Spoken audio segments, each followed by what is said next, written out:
রাজধানী সহ সারা দেশে ডাকা সকাল সন্ধ্যা হরতালে রাজধানীর বেশ কয়েকটি জায়গায় পরিবহনে আগুন দিয়েছে দুর্বৃত্তরা। 20 জানুয়ারি একই খেলা দেখালো আওয়ামী লীগ, ঢাকার রাজপথ উত্তাল। শেখ হাসিনার নির্দেশে গত 18 জানুয়ারি শুরু হওয়া হরতাল 20 জানুয়ারি এখন অবধি পালন করে আসছে আওয়ামী লীগের নেতাকর্মীরা। তাদের কার্যকলাপের রাজপথ রণক্ষেত্রে পরিণত হয়েছে। পুরো বাংলাদেশ আওয়ামী লীগের দখলে চলে যাচ্ছে। ঢাকা সহ দেশের বিভিন্ন জেলায় বিক্ষোভ মিছিল কর্মসূচি পালন করেছে আওয়ামী লীগের সমর্থকরা।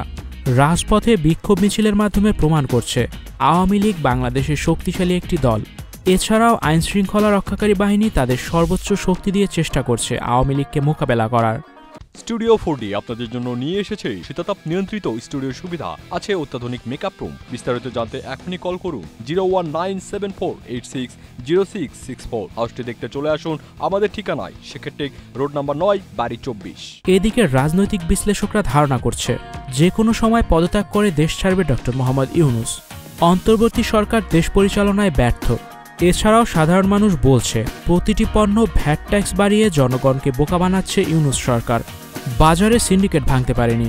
দেশের বিভিন্ন স্থানে চলছে অরাজকতা, বিশৃঙ্খলা। সাধারণ মানুষ বলছে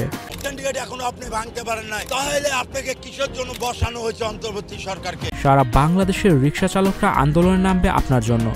সিন্ডিকেট এখনো আপনি ভাঙতে পারেননি, তাহলে অন্তর্বর্তী সরকারকে কিসের জন্য বসানো হয়েছে?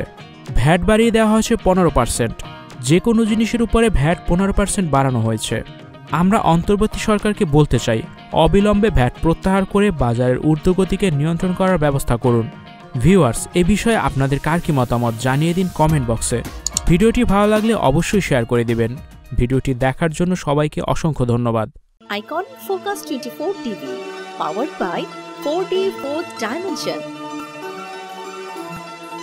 আমাদের চ্যানেলটি সাবস্ক্রাইব করে আমাদের সাথে থাকুন।